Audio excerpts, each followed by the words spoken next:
Hello friends and welcome to the Exams Made Simple, and we are back again with the Hindu complete newspaper analysis for 8th of November 2020.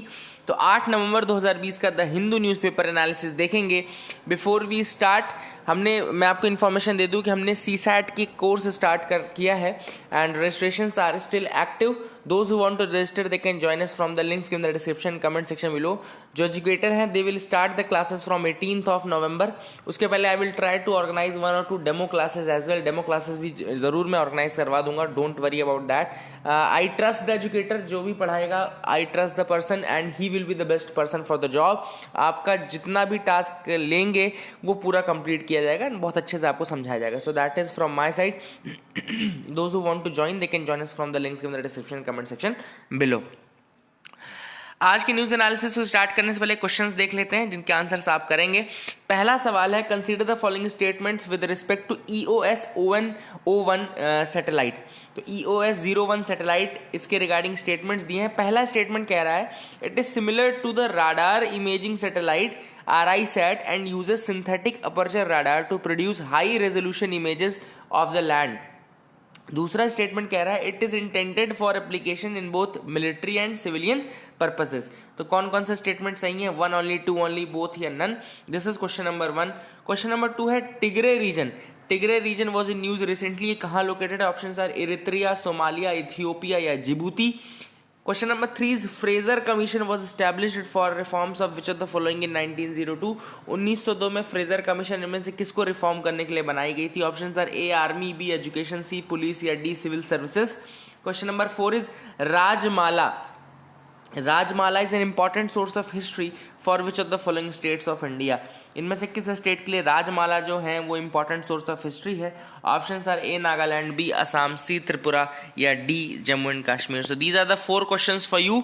इनके answers आप attempt करिए. अभी end of the video में आपको इनके answers दे दूंगा, ठीक है ना? तो अटेम्प्ट लेकिन अभी आप करिए. सो ठीक है, तो ये चीज़ आपके लिए भी प्रैक्टिस होती है ऑब्जेक्टिव सॉल्व करने की, and that is something very good which you need to do. Start करते हैं कुछ न्यूज एनालिसिस पार्ट से. Joe Biden elected as the 46th president of the United States of America. तो Joe Biden जो है वो 46th president of United States of America बन गए हैं. He won more than 270 electoral college votes. तो 270 से ज्यादा इलेक्टोरल कॉलेज वोट्स उनको मिल चुके हैं. Kamala Harris will be the first women and the first minority vice president. तो कमला हैरिस जो रहेंगी, she will be the first women and first minority vice president of America. तो ये भी एक इंपॉर्टेंट चीज है. First women and first minority vice president of America Kamala Harris बन गई हैं. So that is the thing which you need to remember. Minority को क्योंकि she is an Indian American है, वो इंडिया से बिलोंग करती हैं, फिर उसके बाद अमेरिका चली गई, उसके बाद वहाँ पे उनकी सिटीजनशिप ले ली, ठीक है ना? तो ये सारी चीज़ आपको पता है. डेमोक्रेटिक कैंडिडेट है, ये भी पता होना चाहिए कि देखो कई बार कल कोई मुझसे पूछ रहा था कि क्या वहाँ पे सिर्फ 2 पार्टी हैं, मतलब कि क्या वहाँ पे तो मेजॉरिटी में 2 ही पार्टी हैं, डेमोक्रेट्स और रिपब्लिक्स. हमेशा इन्हीं के बीच कैंडिडेट, लेकिन पार्टीज वहाँ पे और भी हैं, जैसे लिबर्टेरियन पार्टी भी है वहाँ पे, ठीक है ना? लिबर्टेरियन पार्टी भी है. ऐसा नहीं है कि वहाँ पे सिर्फ 2 पार्टी हैं. तो ये कंफ्यूजन मत करना कि इलेक्शन में केवल 2 पार्टी के कैंडिडेट्स खड़े होते हैं. कैंडिडेट्स और भी खड़े होते हैं, तीसरे कैंडिडेट भी हैं, लिबर्टेरियन के हैं. तो ये कुछ चीज़ें हैं बेसिक, आपको पता होनी चाहिए.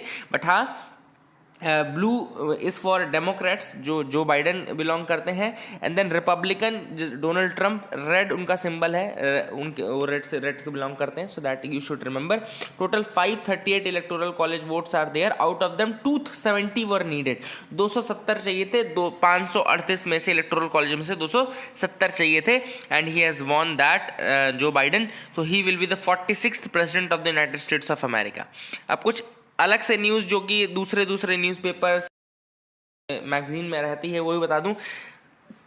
तो ऑक्सफैम रिपोर्ट है, उसने कहा है कि pandemic has worsened the gender inequality in India. Oxfam का ये कहना है कि जो पैंडेमिक है, यानी कि जो कोविड-19 है, उसने जेंडर इनइक्वालिटी को और ज़्यादा वर्स कर दिया है इंडिया में. ऑक्सफैम ने रिलीज़ की है रिपोर्ट जिसका नाम है इंडिया इनइक्वालिटी रिपोर्ट 2020. नाम क्या है? India inequality report 2020 on women's back. ठीक है, तो नाम याद रखिएगा, India inequality report 2020 on women's back, this is the name of the report, और ऑक्सफैम ने इसको रिलीज किया है। The report is based on the data and responses collected from urban and rural women in new Delhi and Rajasthan. तो new Delhi और राजस्थान की महिलाओं जो अर्बन या रूरल एरिया में रह रही हैं, उनसे ये डेटा बनाया गया है, ये रिपोर्ट बनाई गई है on women's back in India inequality report 2020 Oxfam के द्वारा।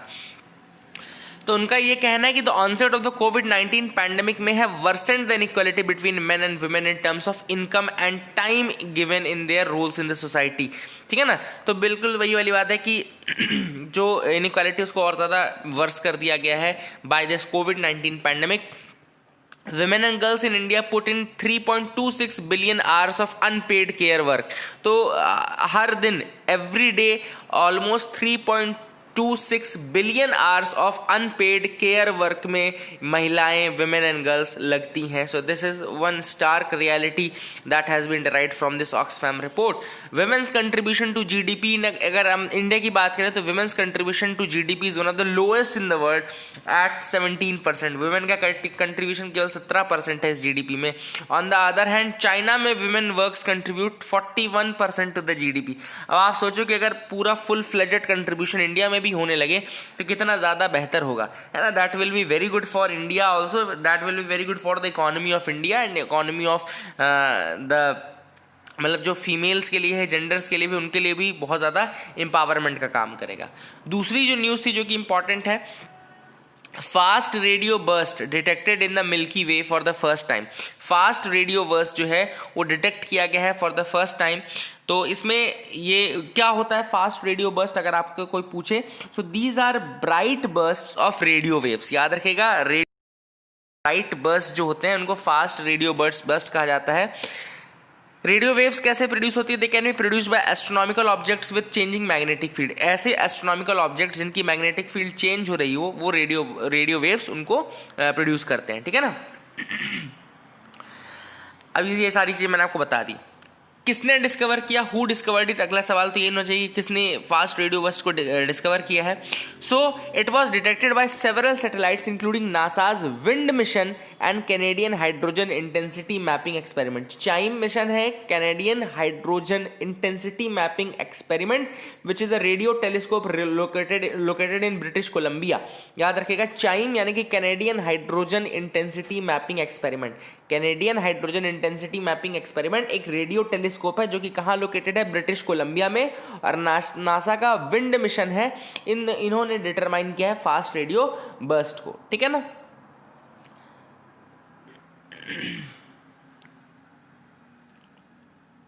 आगे देखते हैं, एक नई न्यूज और थी कि software technology park of India STPI जो है, it is investing up to 400 crore in setting up offices and connectivity infrastructure across several cities, offering small technology firm plug and play facility. तो software technology park of India जो है वो invest कर रहा है 400 करोड़ रुपए इन setting up offices and connectivity infrastructure across several cities. ठीक है ना। तो कनेक्टिविटी इंफ्रास्ट्रक्चर और ऑफिस ये सब सेटअप करने का काम software technology park of India कर रहा है बाय इन्वेस्टिंग 400 करोड़। तो अगर आपसे कोई पूछे कि software technology park of India है क्या भैया, STPI क्या है, तो याद रखिएगा एक ऑटोनॉमस सोसाइटी है, 1991 में बनी थी, जो कि ministry of electronics and information technology के अंतर्गत आती है। याद रखिएगा, STPI software technology park of India, it is an autonomous society set up in 1991 under the ministry of electronics and information technology. This is very important.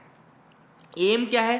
The aim is to encourage, promote and boost the software exports from India. It's aim is to encourage, promote and boost the software exports from India।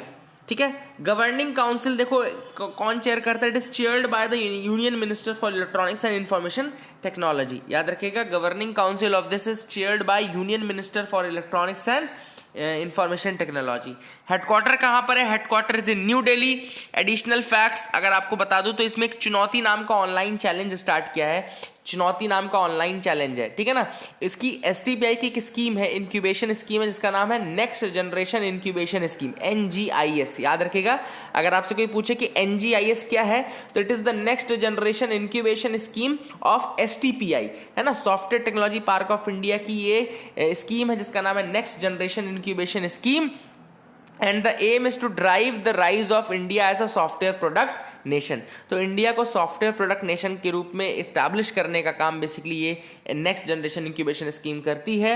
और उसी के अंतर्गत एक online challenge चुनौती उन्होंने start किया है STPI के NGIS स्कीम के अंतर्गत। तो these are the things which you should remember. I hope you got clarity, आपको समझ में आया होगा और कुछ नया सीखने को मिला होगा। आगे मूव करते हैं न्यूज एनालिसिस में। India successfully launches earth observation satellite EOS-01।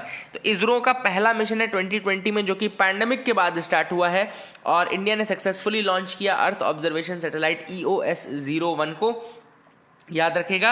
And इसके साथ 9 इंटरनेशनल कस्टमर स्पेस क्राफ्ट जो थे वो भी इसमें चले गए। ये पोलर रॉकेट था जो कि लॉन्च किया गया था श्रीहरिकोटा से, और वहाँ पे PSLV C-49 इसको बोलते हैं, याद रखेगा। PSLV C-49 ने इंजेक्ट किया है EOS-01 को, और इसका जो मेन टास्क रहेगा, देखो यहाँ पे लिखा हुआ है, intended for applications in agriculture, forestry, disaster management support and other satellites, ठीक है ना, याद रखेगा। तो EOS-01 का मेन काम यही था, agriculture, forestry and disaster management support and other satellites one by one in orbit around 20 minutes after the lift off from the Satish Dhawan space centre. तो सतीश धवन स्पेस सेंटर जो है नियरली 110 किलोमीटर फ्रॉम चेन्नई, वहां से इसको लॉन्च किया गया, याद रखेगा। सॉरी, पहले मैंने शायद श्रीहरिकोटा बोल दिया था, इसको सतीश धवन याद रखना, ठीक है ना। So that is Satish Dhawan, ठीक है। तो I am making the clarification. This is ISRO's first mission in 2020 after the covid pandemic, याद रखेगा। Sorry, wait for a second, it was Sriharikota only, मैंने सही बोला था आपको, श्रीहरिकोटा ही है, एंड इसको याद रखिएगा, ठीक है। So it was launched from Sriharikota only, ठीक है। तो याद रखिएगा, ISRO's first mission in 2020 after the covid pandemic, COVID pandemic के बाद पहला है, याद रखिएगा। And the 9 customer satellites are from United States, Lithuania and Luxembourg. कहाँ से है? The 9 customer satellites are from United States, Lithuania and Luxembourg, ठीक है। नाउ इसरो ने कहा कि ये अनयूजुअल था क्योंकि वर्क फ्रॉम होम चल रहा था बीच में और ये सारी चीज़ें, but they have successfully launch. मैंने देखो आपको कुल मिला के क्या बताया, EOS-01 observation earth observation satellite है, इसरो का पहला मिशन है इन 2020, याद रखिएगा। कहाँ से लॉन्च किया गया है? ये श्रीहरिकोटा से लॉन्च किया गया है, याद रखिएगा। It was launch from Sriharikota and it is used for agriculture, forestry and disaster management support, agriculture, forestry and disaster management support। तो ये इसको याद रखेगा। इसमें जो कस्टमर सैटेलाइट्स थी वो United States of America, Lithuania and Luxembourg की थी, याद रखेगा। दे वर फ्रॉम द लग्जमबर्ग। तो याद रखिएगा, कई बार ये गुपकर अलायंस टर्म आपको दिखेगा। गुपकर अलायंस जो टर्म है ये याद रखिएगा जम्मू एंड कश्मीर के लिए बनाया गया है, याद रखिएगा। जम्मू एंड कश्मीर की जो पार्टीज हैं उन्होंने मिलकर के ये बनाया है against to win the election. जैसे महागठबंधन है आपका, महागठबंधन बिहार में चलता है, वैसे ये गुपकर अलायंस जो है आपका, ये this is for your Jammu and Kashmir region. तो कई बार ऐसा यूपीएससी पूछ सकता है कि किस स्टेट के लिए गुपकर अलायंस क्या है, तो आप वहाँ पे कंफ्यूज मत होना, वहाँ पर आप क्लियरली बता देना जम्मू एंड कश्मीर के लिए। Stubble burning keeps cities air quality severe. अब वो स्टबल बर्निंग अगेन वही एक बहुत बड़ा रीजन है जिसने कि पंजाब, हरियाणा, उत्तर प्रदेश, उत्तराखंड वाले रीजन को अफेक्ट करके रखा है ना। पंजाब, हरियाणा, उत्तर प्रदेश एंड उत्तराखंड, इससे दिल्ली की भी एयर क्वालिटी बहुत ज़्यादा पुअर स्टेट में रहती है, तो सीवियर एयर क्वालिटी में चले गए हैं। अब पहले मैंने बताया एयर क्वालिटी इंडेक्स के अंदर 6 अलग अलग वो हैं, 6 कैटेगरीज हैं अलग अलग। Let me tell you 6 categories. पहली तो एक गुड कैटेगरी है, ठीक है ना, फिर सेटिस्फैक्ट्री कैटेगरी है, देन आपकी मॉडरेट कैटेगरी है, then poor, very poor and severe. These are the 6 categories which are there, good, poor, good, satisfactory, moderate, poor, very poor and severe. So these are the 6 categories which you should remember. Air quality index मैंने आपको already बताया हुआ है कि सफर system जो है India का वो मेजर करता रहता है, 24/7 एयर क्वालिटी मेजर करता है, और आपका उसमें वेदर फोरकास्टिंग का भी काम होता है। तो वेदर फोरकास्टिंग जो है वो 72 आवर्स एडवांस में करते हैं, और जो आपका कहना चाहिए कि जो एयर क्वालिटी है वो 24/7 चलता रहता है वो काम। और IITM पुणे ने बनाया है, यानी कि Indian Institute of Tropical Meteorology Pune ने ये बनाया है, ये भी आप याद रखेगा। एंड एयर क्वालिटी के लिए CPCB का नाम भी आता है, सेंट्रल पोल्यूशन कंट्रोल बोर्ड, जो कि एक बहुत इंपॉर्टेंट टेक्निकल बॉडी है इंडिया में, ministry of environment forest and climate change के अंतर्गत। और 1974 के water prevention and pollution control act के थ्रू बनाई गई थी, और 1981 में air pollution prevention control act उसके अंदर इंक्लूड कर दिया गया था, ठीक है ना। तो ये भी आप चीज़ें याद रखिएगा, that they are very very important, इन सब चीज़ों को याद रखिएगा, ठीक है। आगे मूव करते हैं, देखते हैं और क्या इंपॉर्टेंट न्यूज़ आइटम है जिनके बारे में आपको जानना ज़रूरी है। आज का मैप ऑफ द डे मैंने आपको नहीं दिखाया, आई थिंक आपको मैप ऑफ द डे नहीं दिखाया है। तो let me show you the map of the day as well.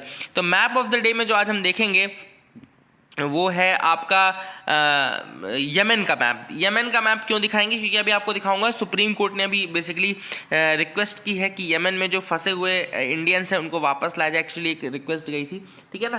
तो ये है बेसिकली यमन वाला रीजन, आपको दिख रहा होगा, ये इसका बॉर्डर है, ये बॉर्डर है विद द सऊदी अरेबिया, ये बॉर्डर है विद द सऊदी अरेबिया।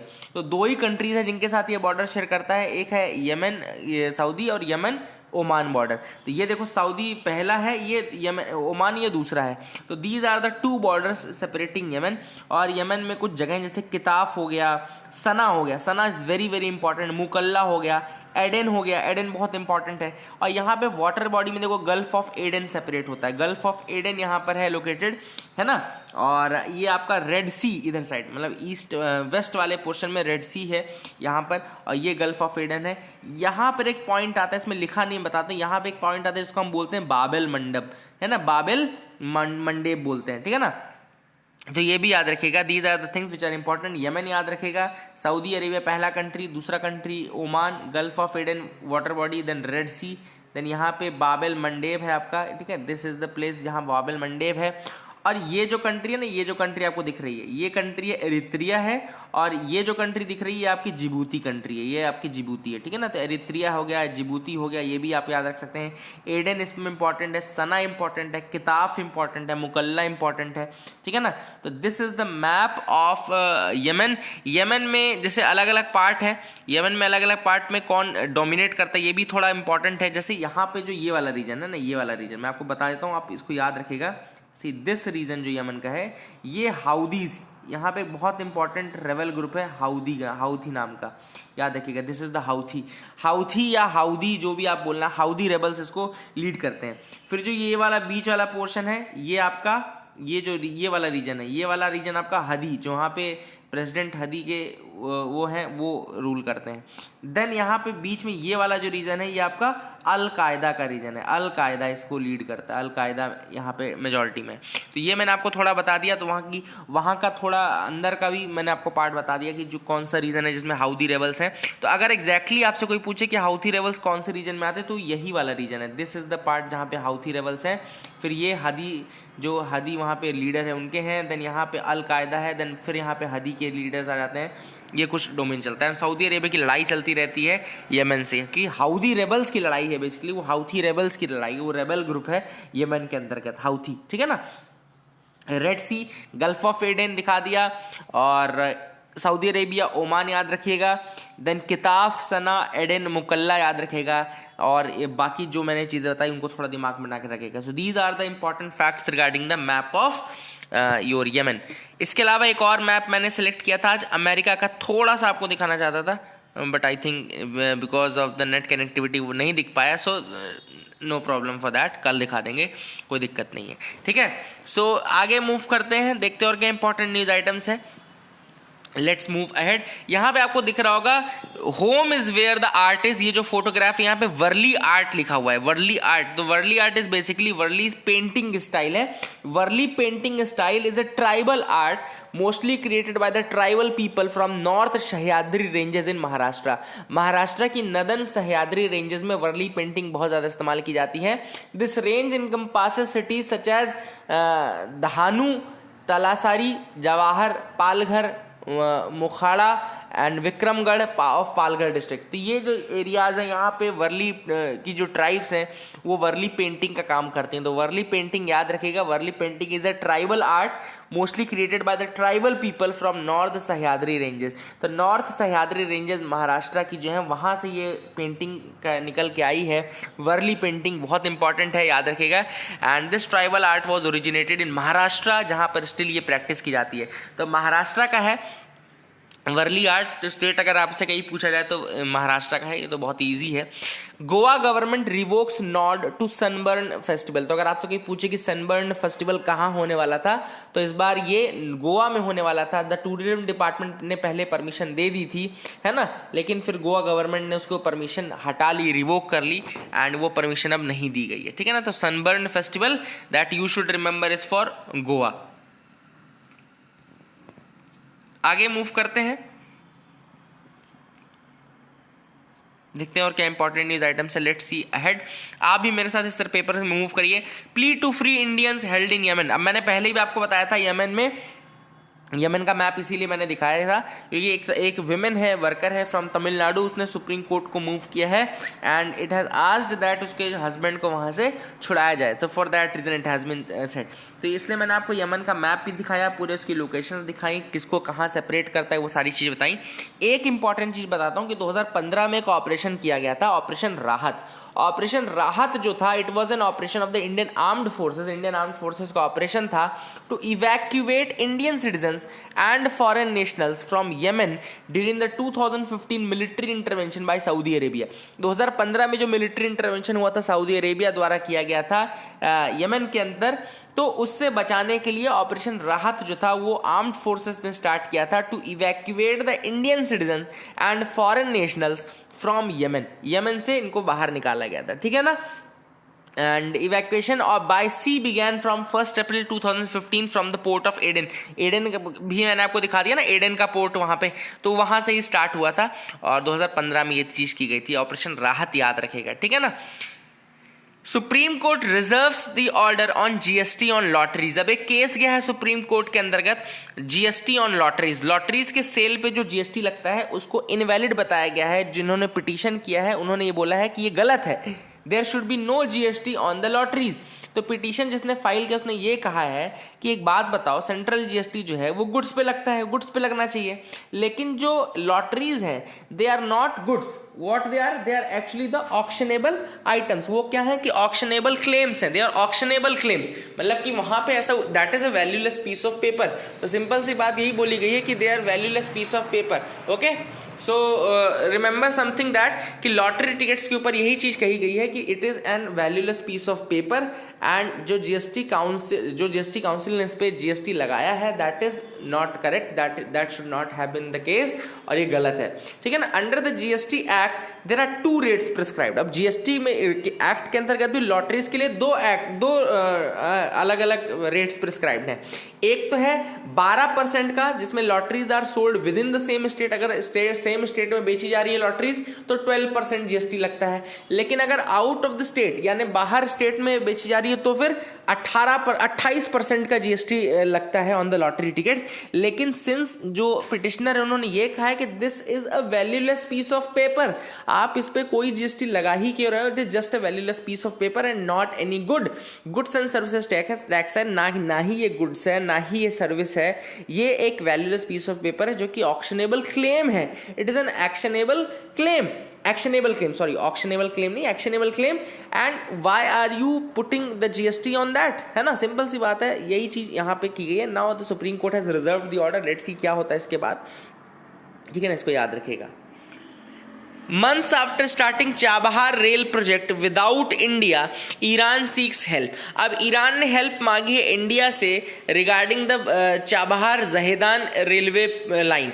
तो चाबहार जहेदान रेलवे लाइन जो था ये प्रोजेक्ट पहले इंडिया को दिया गया था, ये पूरी चीज़ आपको पता है, इंडिया को दिया गया था, लेकिन बीच में चाइनीज इन्फ्लुएंस बढ़ा और इसके बाद इंडिया भी थोड़ा डिले कर रहा था, इस कारण से इंडिया से ये प्रोजेक्ट ले लिया गया और उन्होंने बोला कि ईरान एयरकॉन जो है, ईरान का जो डेवलपमेंट कंपनी है वही इसको स्टार्ट करेगा प्रोजेक्ट को। नाउ अभी जस्ट स्टार्ट हुआ ही है इसका सेकेंड फेज आपके Iran Chabahar Zahedan railway line का। अब उनको इक्विपमेंट लेने हैं, इक्विपमेंट चाहिए और कुछ पैसे की भी ज़रूरत है, जैसे tracks, switches, signalling equipment, locomotives, ये सारी चीज़ें चाहिए। Now they are facing difficulty in procuring them directly from the US impose sections. आप सैंक्शंस हैं, इस कारण से उनको लेने में दिक्कत हो रही है। तो ईरान ने ये हेल्प मांगी है। दूसरी चीज़, $150 मिलियन की हेल्प और मांगी गई है, जो कि लाइन ऑफ क्रेडिट था, $150 मिलियन की क्रेडिट लाइन थी, वो भी ऑफर किया गया था इंडिया द्वारा।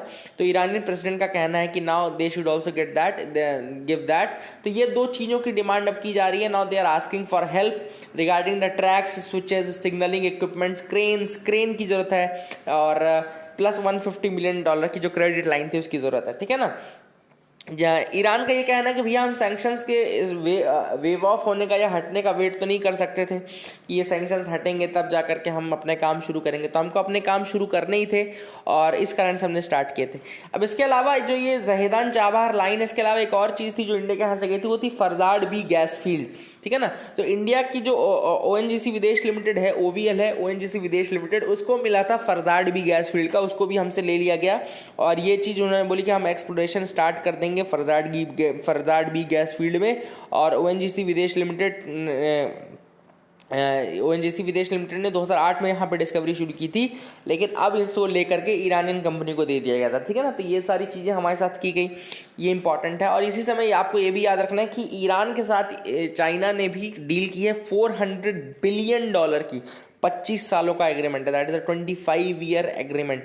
तो आप देखते हैं कि वहाँ पे क्या इम्पैक्ट होता है, क्या किस तरीके से वहाँ पे जो सिनेरियो बनता है इंडिया, चाइना और ईरान का, वो कैसा होता है। But it's a good thing, India को हेल्प करनी चाहिए और हमको जितना अच्छे रिलेशन बन सके ईरान से उतने की ज़रूरत है। ठीक है ना। अदरवाइज चाइना तो कैपिटलाइज कर ही लेगा। आगे मूव करते हैं, देखते हैं क्या इंपॉर्टेंट न्यूज़ आइटम्स है। So you can move with me, let's see. UAE set to overhaul the Islamic laws. अब UAE ने अपने जो इस्लामिक लॉज है उनको बहुत ज़्यादा चेंज किया है, बहुत ज़्यादा चेंज कर रहा है नाउ। सो देखो, अब major Islamic overhaul is there in the Islamic laws, allowing unmarried couples to cohabit. जो अनमैरिड कपल्स हैं वो एक साथ रह सकते हैं। Then loosening the alcohol restrictions को लूज कर दिया है। And criminalising the so called honour killing को क्रिमिनलाइज कर दिया गया है। ठीक है ना। So basically these are the 3 major changes taking place in UAE। याद रखिए, अगर आपसे कोई पूछे कि कौन सी कंट्री जिसने अभी अनमैरिड कपल्स को कोहैबिटेट करने का अलाउ किया है, तो वो UAE है, मेजर कंट्री जिसने कि इस्लामिक लॉज को बहुत ज़्यादा लूज कर दिया है। ठीक है ना। तो allowing the unmarried couples will now be able to cohabit. Then loosening the alcohol restrictions को लूज कर दिया है। And criminalising the honour killing को क्रिमिनलाइज कर दिया गया। ठीक है ना। So this is the thing as a part of the reforms. और रिफॉर्म्स क्यों किए जा रहे हैं, UAE में क्यों रिफॉर्म कर रहे हैं? Basically to boost the country's economic and social wellbeing. Economic and social जो डेवलपमेंट है, स्टैंडिंग, उसको इम्प्रूव करने के लिए, to consolidate the UAE's principles of tolerance. अब बेसिकली वहाँ पे जो UAE अपने आप को एक टॉलरेंट कंट्री के रूप में शोकेस करता है, तो उसके टॉलरेंट प्रिंसिपल्स को शोकेस करने के लिए, to consolidate UAE as a tolerant nation, these all things are being done. तो UAE ने ये सारी चीज़ें की हैं, allowing the unmarried couples to cohabit, loosening the alcohol restrictions and criminalising the honour killing को क्रिमिनलाइज भी किया गया। So these are the things which are happening in UAE now. I hope you got clarity, आपको याद रहेगा। ठीक है ना। Basically the moves are basically for the economic social development of UAE, plus they want to showcase themselves as a tolerant nation, plus they want women rights to be protected. Women rights को protect करने के लिए भी ये सारी चीज़ें की जा रही। So these are the thing which you should remember. Now let's move ahead. SEBI allows new fund category. अब SEBI ने एक नई फंड कैटेगरी स्टार्ट किया। SEBI is basically securities and exchange board of India. आपके लिए question ये रहेगा कि आप मुझे बताइए कि SEBI एक स्टैट्यूटरी बॉडी तो है, लेकिन स्टैट्यूटरी बॉडी कब बनी? जब ये बनी थी, वैसे एक्चुअली बता सकता हूँ मैं आपको, 1988 में बनी थी जब ये, तब ये स्टैट्यूटरी बॉडी नहीं थी। 1992 में जब securities and exchange board act आया, जैसे सेबी एक्ट आया 1992 में, तब उसको स्टैट्यूटरी बॉडी बनाया गया। तो याद रखिएगा, सेबी इनिशियली स्टैट्यूटरी बॉडी नहीं थी, 1988 में बनी थी, और 1992 में इसको एक सेबी एक्ट के थ्रू फिर स्टैट्यूटरी बॉडी बनाया गया था। ठीक है ना। तो ये आप चीज़ें याद रखना है। सिक्योरिटीज़ में डील करते हैं, and they have introduced a new category of mutual fund, एक म्यूचुअल फंड की नई कैटेगरी इंट्रोड्यूस की है, that can invest freely across large mid and small cap stocks. तो लार्ज मिड और स्मॉल कैप स्टॉक तीनों में ये इन्वेस्ट कर सकता है फ्रीली। इसका नाम है फ्लेक्सी कैप। फ्लेक्सी कैप क्यों? क्योंकि ये फ्लेक्सिबल है and with in different caps, चाहे वो स्मॉल कैप हो, मिड कैप हो या बिग कैप हो, स्मॉल कैप, मिड कैप और लार्ज कैप्स में, इन तीनों में इन्वेस्ट कर सकता है। फ्लेक्सी कैप इसका नाम है। This is the thing which you should remember. आगे मूव करते हैं। Dumping by Vietnam hits Indian paper. अगर आपसे कोई पूछे कि इंडियन पेपर क्यों इम्पैक्ट हो रहा है या इंडियन पेपर को क्या नुकसान पहुंच रहा है, तो it is because of the dumping by the Vietnamese paper. तो याद रखिएगा, Indian paper has suffered a sharp erosion in domestic prices as unrestricted dumping by the Vietnamese paper. तो ये आपको डंपिंग का पता है ना कि डंपिंग क्या होती है? देखो, डंपिंग का सीधा सा मतलब ये होता है कि मान लो कोई वियतनाम में वही पेपर मिल रहा होगा 50 रुपये पैकेट, 50 रुपये पैकेट का मिल रहा होगा, लेकिन जब इनके पास इतना ज़्यादा है कि अब यहाँ की तो नॉर्मल डिमांड को ये पूरी कर ही रहे हैं, अब ये बाहर क्या करेंगे, इंडिया में क्या करेंगे, इसी 50 रुपये को 30 रुपये में बेचना शुरू कर देंगे, ₹30 पर पैकेट बेचना शुरू कर देंगे। तो if the thing was of 50 rupees in their own country and now they are putting selling that thing for 30 rupees in our country, तो हमारे जो लोकल पेपर वाले हैं वो तो बिल्कुल वो तो नहीं अफोर्ड कर सकते 30 रुपए का, वो तो 50 का ही दे रहे होंगे, है ना। तो ये डंपिंग कहलाती है कि जब आप अपनी कंट्री से कम प्राइसेस में सेल करना शुरू कर देते हो तो वो चीज़ डंपिंग कहलाती है। और जब कोई कंट्री डंप करती है तो हम उसके अगेंस्ट एंटी डंपिंग ड्यूटी लगाते हैं। We use anti dumping duty. तो इसका प्राइस फिर 30 से बढ़ा करके 50 किया जाता है, फिर उसमें एंटी डंपिंग ड्यूटी लगा देंगे 20 रुपए की पर पैकेट, तो ये 30 से फिर 50 हो जाएगा, ठीक है ना, उनके प्राइस पर आ जाएगा। तो basically that is the thing which you should remember. आगे मूव करते हैं, देखते हैं और क्या इंपॉर्टेंट न्यूज आइटम्स हैं जहां हमको डिस्कस करना है। Lessons from Ladakh glacial lake outburst. अब लद्दाख की जो ग्लेशियल लेक थी उसके आउटबर्स्ट से कुछ लेसन्स हमको सीखने को मिल सकते हैं। अब यहाँ पे देखो 2014 में एक्चुअली एक ग्लेशियल लेक थी जिसका आउटबर्स्ट देखने को मिला था इन गया इन लद्दाख। गया विलेज है, GYA गया विलेज है इन लद्दाख। वहाँ पे ग्लेशियल लेक का आउटबर्स्ट देखने को मिला था जिससे कि फ्लड हो गया था पूरे रीजन में and it destroyed many houses, fields, bridges etcetera, everything was there. Author ने कहा है कि देखो यहाँ पे इसकी मैपिंग की गई और ये पता लगाया गया कि कैसे ये चीज़ हुई। तो जो गया ग्लेशियर लेक में जो फ्लड आया that was not because of the overflowing. अब सिंपल सा फंडा मैं आपको समझाता हूँ। देखो, ओवरफ्लोइंग का मतलब क्या है कि ये कोई वाटर बॉडी है, suppose this is a water body and यहाँ ये ब्रिजेस थे, मतलब ये लेवल है आपका, यहाँ पे लैंड है, लैंड का लेवल ये है। अब अगर ये लेवल बढ़ता जाएगा बढ़ता जाएगा बढ़ता जाएगा तो यहाँ सपोज जब ये ओवरफ्लो करेगा तो ये पानी बाहर आ जाएगा, तो इससे फ्लड होना चाहिए, ये होता है। तो ये जो फ्लड था गया में, जो लद्दाख में फ्लड था, this was not because of the overflowing. The author wants to say that this was not because of overflowing, it was actually because of a moraine जो कि इनलाइन था। मतलब इनलाइन मतलब कि इंटरनली था वो, ठीक है ना।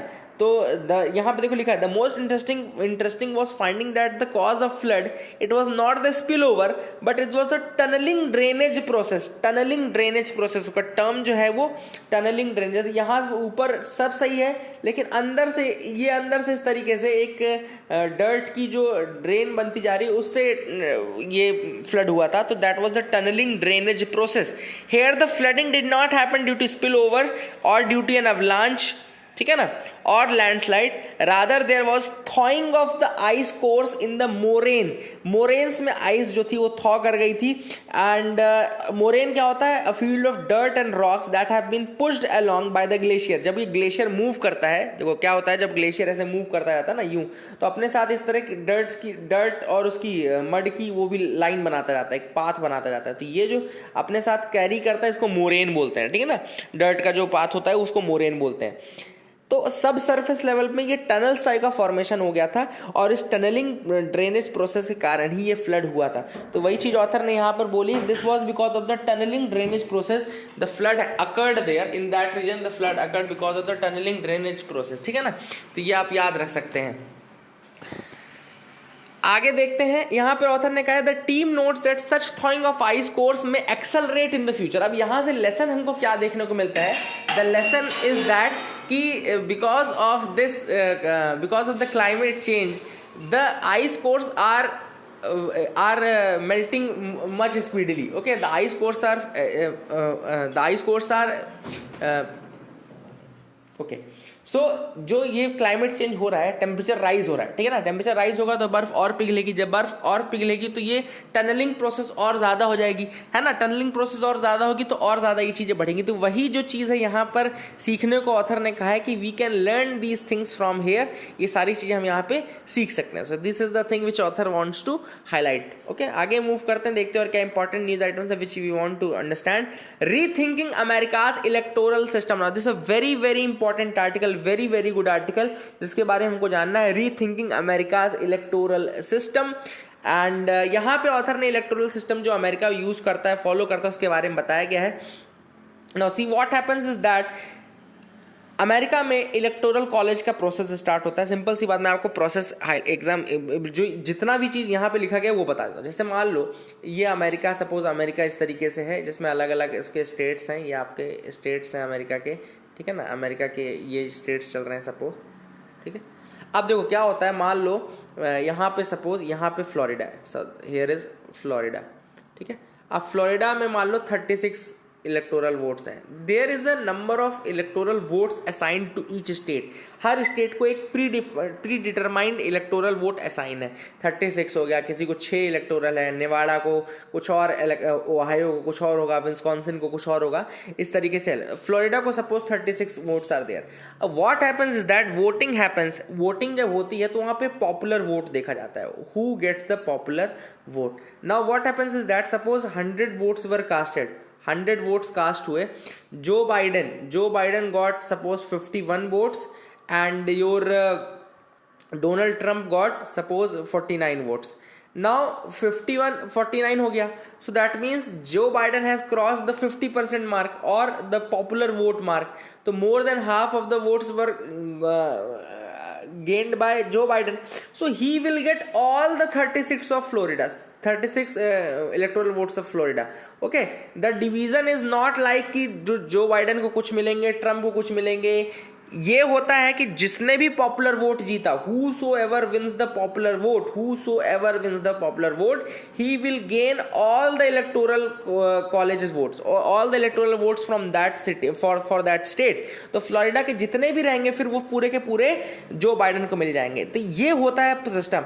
अब देखो ऑथर ने कहा कि इस सिस्टम में बहुत सारी खराबी भी है और बहुत सारी, देखो जो सोचा गया होगा वो सारी चीजें यहाँ पे ऑथर ने डिस्कस की है। तो ऐसा करके इलेक्टोरल वोट्स को ही काउंट करते करते 270 वोट्स की जरूरत पड़ती है। 580 elector, 538 electors are in totality there, 538 electors are there, out of them 270 votes are needed in the electoral college to become the president, ठीक है ना। दो एक्सेप्शन है यहाँ पे, मेन और नेब्रास्का। माइनर एक्सेप्शन इस सिस्टम में क्या है, Maine and Nebraska, which appoint individual electors based on the winner of the popular vote for each congressional district and then 2 electors based on the winner for the overall state wide popular vote. तो यहाँ पे अलग system follow होता है main और Nebraska में। तो याद रखेगा मेन और नेब्रास्का को छोड़ दो तो बाकी सब जगह सेम सिस्टम है, एंड मेन एंड नेब्रास्का में ये सिस्टम फॉलो होता है, ठीक है ना। अब आगे मूव करें कि why is there frustration over this electoral college method, क्यों फ्रस्ट्रेशन है। सबसे बड़ा फ्रस्ट्रेशन तो ये है कि स्विंग स्टेट्स को अगर छोड़ दिया जाए, मैंने आपको पहले भी बताया था कि swing states are those states जहां पर ये क्लियर नहीं रहता कि वो डेमोक्रेट्स को वोट देंगे कि वो रिपब्लिकन्स को वोट देंगे। तो swing states are those states which where this is not clear whether they will give vote to Democrats और रिपब्लिकन। तो यहां पर बेसिकली वही चीज है कि स्विंग स्टेट्स को अगर आप छोड़ दिया जाए तो बाकी के जो स्टेट्स हैं दे आर सो प्रिडिक्टेबल, वो इतने प्रिडिक्टेबल है कि उन्होंने अपने वोट्स को चेंज ही नहीं किया। मतलब लगभग 30-40 सालों से उन्होंने कहीं, मतलब हिस्टोरिकली उन्होंने सेम पार्टी को ही वोट दिया। 30-40 नहीं, 100-200 सालों से उन्होंने सेम पार्टीज को ही वोट दिया है। तो बेसिकली इतनी ज्यादा प्रिडिक्टेबिलिटी कि स्विंग स्टेट्स को अगर आप छोड़ दें तो इसका उसके अलावा बाकी सब फिक्स है। इसका मतलब क्या हुआ कि जो स्विंग स्टेट्स हो गए जैसे Arizona, Florida, Georgia, Iowa, Michigan, Minnesota, Nevada, new Hampshire, north Carolina, Ohio, Pennsylvania, Texas and Wisconsin, ऐसे कुछ स्विंग स्टेट जैसे 2020 के ये स्विंग स्टेट्स थे, तो इनको छोड़ दिया जाए तो बाकी कोई इंपैक्ट ही नहीं करता इलेक्शन को। तो कुल मिलाकर के 10% टोटल इलेक्शन वोटर्स ऐसे हैं, 10% पॉपुलेशन ही है जो कि एक्चुअली में डिटरमाइन करती है कि कौन बनेगा प्रेसिडेंट, क्योंकि बाकी तो सबका फिक्स्ड है, बाकी का सबका काउंटेड है ऑलरेडी। केवल 10% पॉपुलेशन ऐसी है जो कि एक्चुअली में डिटरमाइन कर रही है कि कौन बनेगा वहां पे प्रेसिडेंट। दूसरा ऑथर ने कहा है कि the second is that the electoral college also comes packaged with complex and potentially self defeating contingency proceeding. कई बार क्या होता है, जैसे कोई प्रेसिडेंट सेटिस्फाइंग मेजॉरिटी नहीं ले पाया, मतलब कि 270 268 इतना रह गया, मान लो सपोज ये 538 सीट्स हैं, 538 सीट्स में ये भी तो हो सकता है कि एक को 270 मिल जाए और दूसरे को 268 मिल जाए, ठीक है ना, जैसे इस बार बीच में लग रहा था कि ऐसा हो सकता है।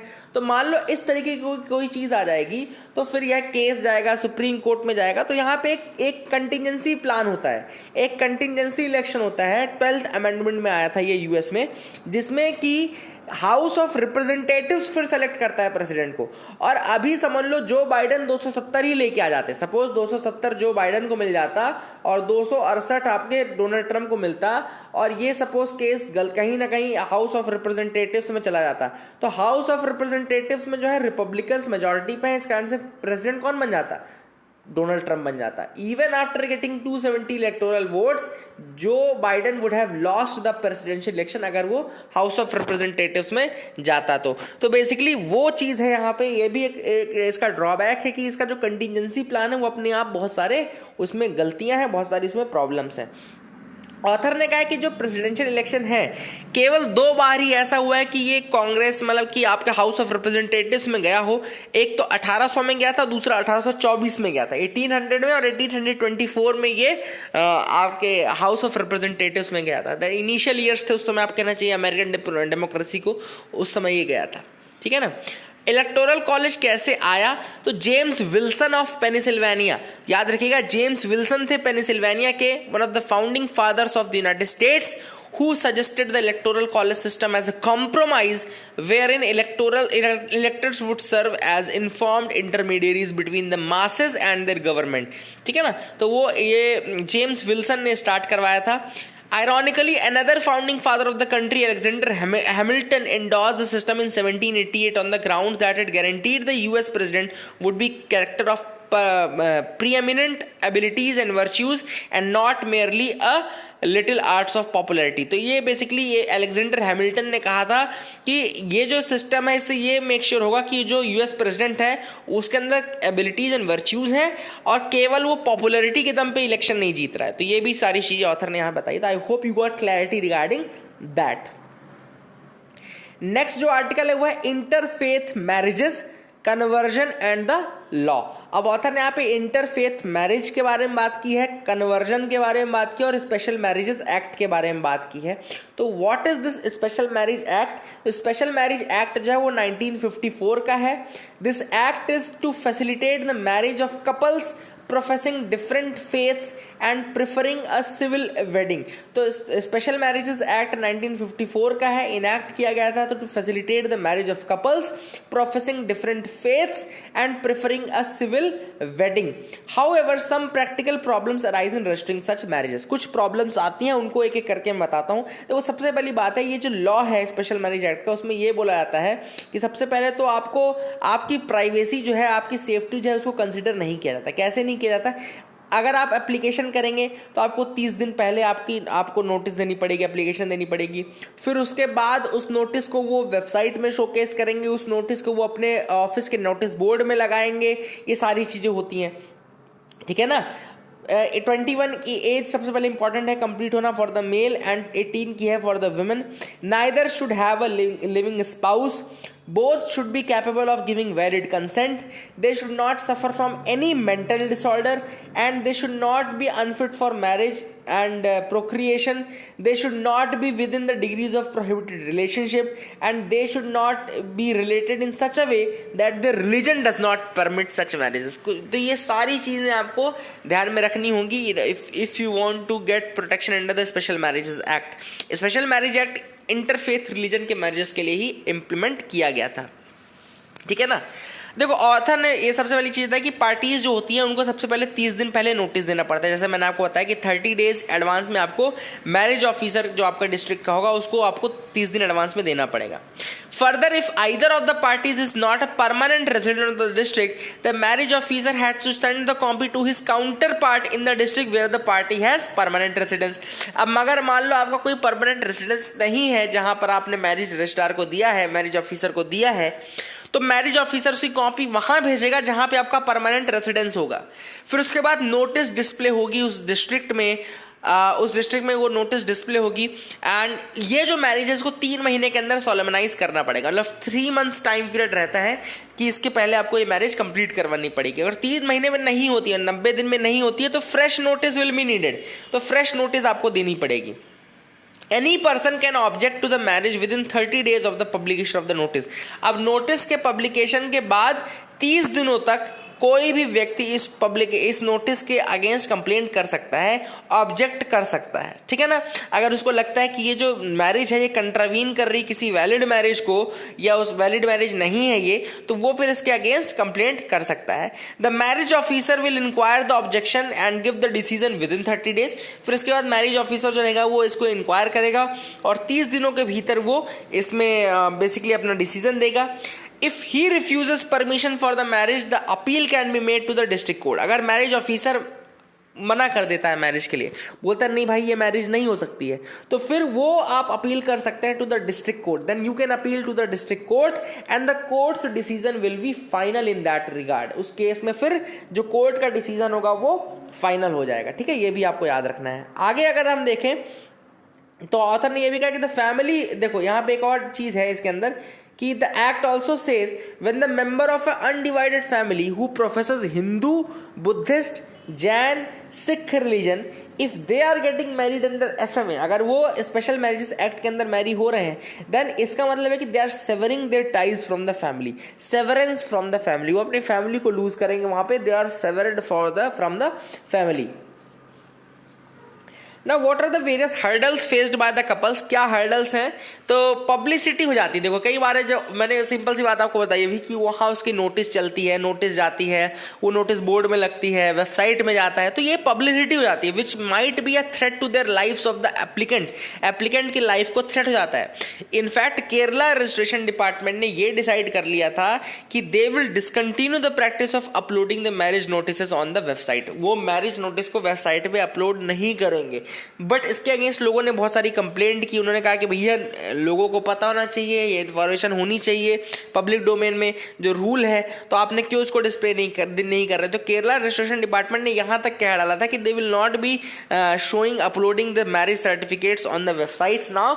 वो केवल, लेकिन नोटिस बोर्ड में तो फिर भी दिखाना पड़ेगा ना, नोटिस बोर्ड में तो दिखाना ही पड़ेगा। तो this is the first thing कि वहाँ पे जो प्राइवेसी का एक फैक्टर है वो हट जाता है। इस कारण से एक थ्रेट फैक्टर शुरू हो जाता है एंड आपकी लाइफ को भी थ्रेट हो सकता है। The provisions of the Special Marriage Act 1954 have been challenged in the Supreme Court recently on the ground that they violate the privacy of the couples, their right to marry, their dignity and right to marry। तो वही चीज इसी को supreme court में इसके against complaint भी की गई है, इस एक्ट के अगेंस्ट, स्पेशल मैरिज एक्ट के अगेंस्ट। क्यों चैलेंज किया गया है? इनका ये कहना है कि it is violating the privacy of the couples, it is violating their dignity and right to marry also, ठीक है ना। अब ऑथर ने यहां देखा एक और दिक्कत बताई कि देखो conversion to Islam and Christianity, इसके तो एक प्रॉपर मीन्स है, फॉर्मल तरीके से कन्वर्जन होता है इस्लाम क्रिश्चियनिटी, बट हिंदुइज्म जो है उसमें कन्वर्जन की कोई सेरेमनी नहीं होती। Actually Hinduism is a very, बहुत ज़्यादा लिबरल कहना चाहिए कि एक रिलीजन रहा है। If you read the books why I am Hindu, या फिर अगर आप पढ़ें किताब, ये this book has been by Shashi Tharoor, Radha Krishnan की किताब है, सर्वपल्ली राधा कृष्णन की the Hindu view of life. If you read that book you will properly understand the religion of Hinduism, you will properly get to know the religion of Hinduism. That is a very beautifully articulated book. I will recommend कि the Hindu view of life should be read by every one of you, है ना. जो भी हैं अगर if they want to gain knowledge irrespective of their religious identity or religious ideology, you should read this book, है ना. तो that's a very good book. तो यही ऑथर ने कहा कि ये भी एक प्रॉब्लम है कि कोई प्रॉपर सेरेमनी नहीं है, इस तरह की कुछ सेरेमनी नहीं होती कि हिंदू में कन्वर्जन के लिए कोई सेरेमनी की जाए, ठीक है ना. तो वही चीज़ ऑथर ने कही. तो दिस आर द थिंग. और एक और चीज़ अभी क्लियर कट कुछ स्टेट्स में बोली गई कि religious conversion just for the sake of marriage is prohibited. मतलब केवल मैरिज के पर्पस के लिए आप रिलीजियस कन्वर्जन नहीं कर सकते. Conversion should be because of the change of heart as well. आपको अगर कन्वर्जन करना है तो that should be for the change of heart and not because you want to get married. Simple सी बात है. अगर आपको सिर्फ शादी करना आपका लक्ष्य है तो आपको नहीं ये करना है. आपको ये तब करना है जब आपको ये लगता है कि there has been a change of heart as well and you want to change your shift your ideologies, ठीक है ना. These are the things which are there. I hope you got clarity regarding this Special Marriages Act. ये आपको समझ में आ गया होगा पूरी चीज़ें जो मैंने बताई. And this was a very good article. These both articles were very very good. And ये दोनों आपको समझ में आ गए हों. होपफुल हूँ. तो एक बार रिवीजन करा लेते हैं, देखते हैं क्या क्या चीज़ें मैंने पढ़ाई. सबसे पहले मैंने आपको आज बताया था यमन का मैप दिखाया, मैप ऑफ द डे में, जिसमें हमने देखा ओमान सऊदी अरेबिया के साथ बॉर्डर टच होता है. एडन पोर्ट ये जो नीचे है गल्फ ऑफ एडन के साथ वाटर बॉडी है. बाबेल मंडेब मैंने आपको बना करके दिखाया था. ये वाला जो पॉइंट है ये बाबेल मंडेब है. ये इरित्रिया है, ये जिबूती है, गल्फ ऑफ एडन है, रेड सी है, Kitaf, Sanaa, Aden, Mukalla, Gulf of Aden. सारी चीज़ें मैंने आपको दिखाई थी. आई होप समझ में आ गया होगा. फिर हमने कुछ स्पेशल न्यूज़ में जैसे ऑक्सफैम की report, Indian equality report 2020 on women's back की हमने बात की. फिर हमने फास्ट रेडियो बर्स्ट की बात की जो रेडियो वेव से निकलता है. फिर हमने बात की थी STPI software technology parks of India की बात की. जो बाइडन की बात की. EOS-01 अर्थ ऑब्जर्वेशन सैटेलाइट की बात की, लॉन्च फ्रॉम श्रीहरिकोटा, इसकी हमने बात की. गुपकर अलायंस मैंने आपको बताया जम्मू एंड कश्मीर का. इसके बाद हमने stubble burning air quality index, ये सारी चीज़ें देखी. And then we moved ahead for the Warli tribal art. Warli painting के बारे में हमने जाना. सनबर्न फेस्टिवल के बारे में हमने पढ़ा. इसके अलावा हमने यमन के बारे में पूरी डिटेल जानी. GST ऑन लॉटरीज का डिस्कशन मैंने आपसे किया. चाबहार रेल प्रोजेक्ट और फरजाड बी गैस फील्ड का हमने बात की पूरा. इसके अलावा हमने डिस्कशन किया UAE में किस तरीके से इस्लामिक लॉज को ओवरहॉल किया जा रहा है, चेंज किया जा रहा है, उसकी बात की. सेबी के फ्लेक्सी कैप स्कीम की बात की. देन वियतनामीज किस तरीके से डंपिंग कर रहे हैं, इंडियन पेपर को हिट कर रही है इंडस्ट्री को, उसकी हमने बात की. Then we discussed about Ladakh glacier lake outburst, जो उसमें टनलिंग फैक्टर के कारण जो चीज़ है हमने देखी, हमने उसकी बात की. Then we were talking about the America's electoral system, America का इलेक्टोरल सिस्टम हमने डिस्कस किया. And interfaith marriages, special marriages act की हमने बात की. आंसर्स एक बार बताता हूँ, जो क्वेश्चन मैंने पूछे थे उनके आंसर्स एक बार आपको बता दूं. So the first question was EOS-01 के रिगार्डिंग. दोनों स्टेटमेंट ही सही है, both are the statements correct. Tigray region जो है वो इथियोपिया में है, C will be the answer. Fraser Commission 1902 में बनाई गई थी for police reforms. And Rajmala chronicle, जो राजमाला क्रॉनिकल्स हैं वो त्रिपुरा स्टेट के लिए बनाए गए हैं. तो Rajmala chronicles give a brief idea about the Tripura history. So that is it for the day friends. I hope you like the video. Please do like, share, subscribe. Keep loving us, keep sharing us. Thank you and have a nice day.